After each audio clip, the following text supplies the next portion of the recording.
Lumipas ang isang linggo, ay madaling nakabisado ni Anika ang trabaho. Habang si Jeremy ay abala naman sa kabi-kabilang meeting. Sa kabila naman ng pagiging abala nito, ay hindi pa rin ito tumitigil sa panunukso sa kanya, na nakasanayan na rin niya sa araw-araw. Alam niyang gawain din naman ng binata ang ganoon, kahit sa ibang babae. Pero bukod kay Jeremy, tila nakuha rin niya ang atensyon ng ibang kalalakihan sa kumpanya, at kahit pa ang ilang bisitang kasosyo sa negosyo ng mga Villarreal, ikinaiinis ng binata na tulad ngayon, nasa harap ng table niya si Oliver, na anak ng isa sa mga sub-players ng Villarreal Airlines. "You should leave early," suhestyon nito nang sinabi niyang alas 6 pa siya pwedeng umalis, dahil may meeting pa hanggang 5:30 si Jeremy. Bago siya umuwi ay nagre-report muna siya dito, para sa maagang mga appointments nito, at mga urgent concerns para sa kinabukasan. Bagamat lagi din namang maagang pumapasok ang binata, hindi niya gustong nanggangarag siya sa umaga. "Hindi pwede Oliver," sagot niya. Ang kaharap ang nag-insist na tawagan lang niya ito sa unang pangalan. He is 27 years old and a businessman. Ayon sa mga sekretaryang naroon, ay ito na ang laging nakikipag-usap kay Jeremy, mula nang siya na ang naging sekretarya doon, na dati ay ang ama nito. "Priority ko ang trabaho," nakangiti niyang wika. "It's just one day. Biyernes na rin naman ngayon, pagpipilit pa rin ito. Ipagpapaalam kita kay Jeremy para wala kang alalahanin. I'm strict with office hours, Mr. Valdemar." Seryosong wika nito na hindi niya namalayang nasa likod na nila. Galing ito sa conference room, at dala ang ilang reports na kailangan niyang i-file sa steel cabinet, sa loob ng opisina nito. "Give your staff a break Jeremy," nakangiti pa rin itong wika sa kabila ng pagiging seryoso ng kaharap, na hindi pa rin pumayag hanggang sa huli. Hindi na rin ito nagsalita, hanggang sa bumalik ito sa opisina. Walang nagawa si Oliver, kung hindi ang umalis na lang.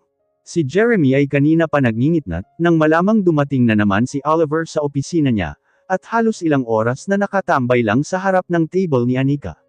Isang linggo na itong pabalik-balik sa Villarreal Corporation, na dati naman ay ang ama ang nakikipag-usap sa kanila. Si Anika naman ay tila nagigiliw sa ipinapakitang kabaitan ni Oliver. Hindi niya masisisi ang sinumang maaakit kay Anika. Karamihan ng binatang kalalakihan ngayon sa opisina, ay kinikiliti ang mga puwet kapag dumadaan na ito. Lahat ay gustong magpapansin. Pati mga sub-players ngayon ng Villarreal Airlines, ay nagiging magiliw rito.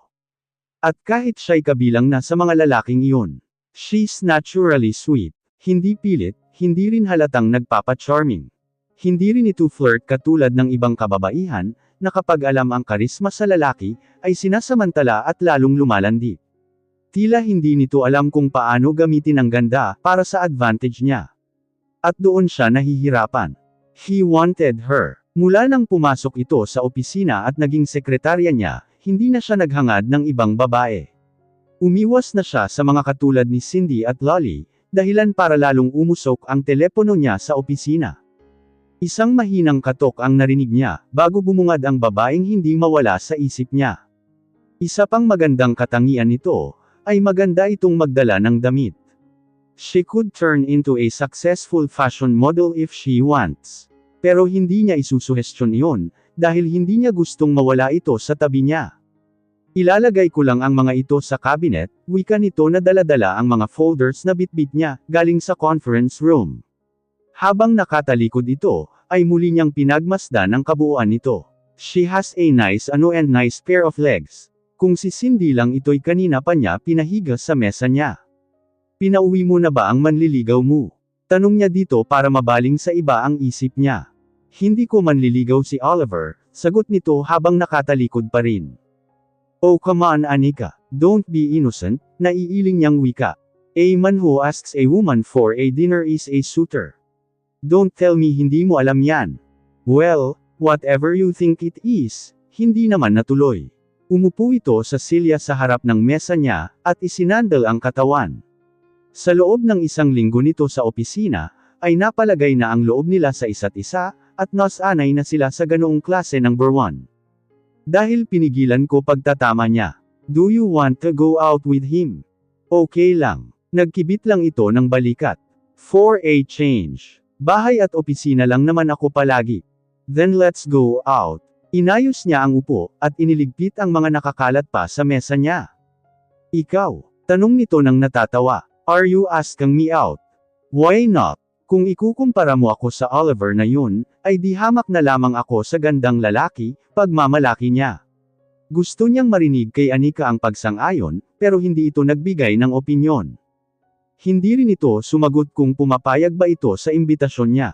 Ibibigay ko na ba ang mga nakaschedule mong appointment sa Monday? Sa halip ay tanong nito. Sabado at Linggo ay walang pasok sa opisina. Maaga ako sa Lunes, we'll talk about that first thing in the morning, wika niya. Tutal ay naiaya niya na ito ngayon, ay pipilitin niya itong huwag tumanggi. Okay, sagot nito saka tumayo para lumabas. We'll leave in 5 minutes, pahabol niya rito. Bigla itong lumingon na inaasahan niya na. Pumayag ba ako? I'm your boss, pagdidiin niya. Hindi naman ito natinag sa sinabi niya. Have a nice weekend, sir. Tila pang-aasar nito na lantaran ding pagtanggi sa paanyaya niya. Sa dinami-dami ng babaeng naghahabol sa kanya, walang interes ni Katiting si Anika sa kanya. Isang katok muli ang narinig niya, bago bumungad ang mukha ni Ethan. Alam niyang marami itong ipagbibiling trabaho, dahil next week ang schedule ng honeymoon nila ni Marga sa Tagaytay, at 1 linggo ang mga ito doon, kasabay na rin ng pag-iinspeksyon sa naantalang expansion ng branch doon. Hi bro, masayang wika nito sa kanya. Nakasimangot ka yata. Pansin nito dahil nang pumasok ito kanina'y nasa gitna siya ng pag-iisip kay Anika. Dahil alam kong marami akong dagdag na trabaho sa susunod na linggo, sagot niya na ikinatawa ng kapatid sa ama. You have the most reliable and dependable secretary now, tudyo nito sa kanya. Balita ko'y hindi ka man lang nakapagtaas ng boses ni minsan sa loob ng 1 linggo. That's good news. Alam niyang nagbibiro ito sa kabila ng may katotohanan ang sinabi nito. Anika is the best secretary he had. Wala siyang maalalang may nakaligtaan itong appointment niya, o na-miss na report sa table niya. Kahit ang pagsagot sa telepono sa mga kliyente, ay kaya na nitong desisyonin kung maliliit na bagay lang naman, at nang hindi na inaasa pa sa kanya. She's extraordinary. Pero kung babalikan niya ang resume nito, ay isa lang itong high school graduate. Which he refused to believe. Hindi rin iilang beses itong may kausap sa telepono, na malayo sa karamihan ng tao. Hindi niya gustong isipin na isa itong katulad ni Almira, na may lihim na itinatago. Penny for your thoughts. Napabaling siya kay Ethan nang magsalita ito, dahil lumipad muli ang isip niya kay Anika. Let me see your schedule, pagkway wika niya. Was it Anika? Tanong ni Ethan na hindi niya pinansin. Don't try to mess with het Jeremy. Si Marga ang makakalaban mo, pagpapaalala nito. What are you talking about? Patay mali siya niyang wika. So, sino ang dinidate mo ngayon? Mataktikang wika ng kapatid. Inabot sa kanya ang isang folder ng iiwanan nitong trabaho. 1 linggo na akong hindi nakakapunta sa club, wala sa loob niyang wika, habang binubuklat ang laman ng folder.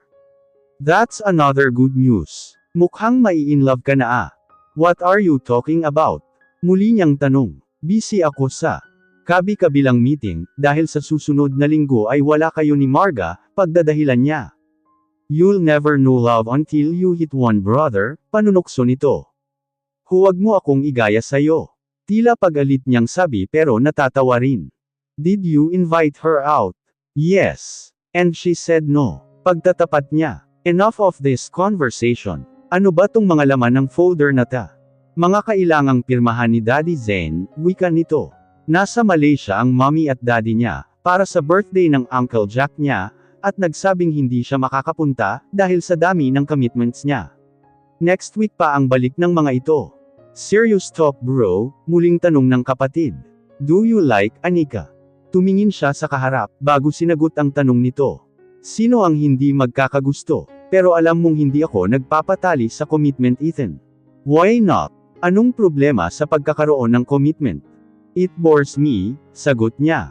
I'm a happy-go-lucky guy, you know that. Sa dami ng trabaho sa opisina, ayoko nang dagdagan ang mga alalahanin ko. Kung gayon ay huwag mong pakikialaman si Anika Jeremy. I know how you look at her, madiin nitong wika. Napabuntong hininga siya sa sinabi ng kapatid. Hindi niya maipapangakong makakapagtimpi siya, lalo at lagi silang magkasama. May kuryusidad sa isip niya na gusto niyang bigyan ng sagot. Gusto niya itong makasama sa isang buong magdamag, at matapos na ang kuryusidad na iyon. Just one night.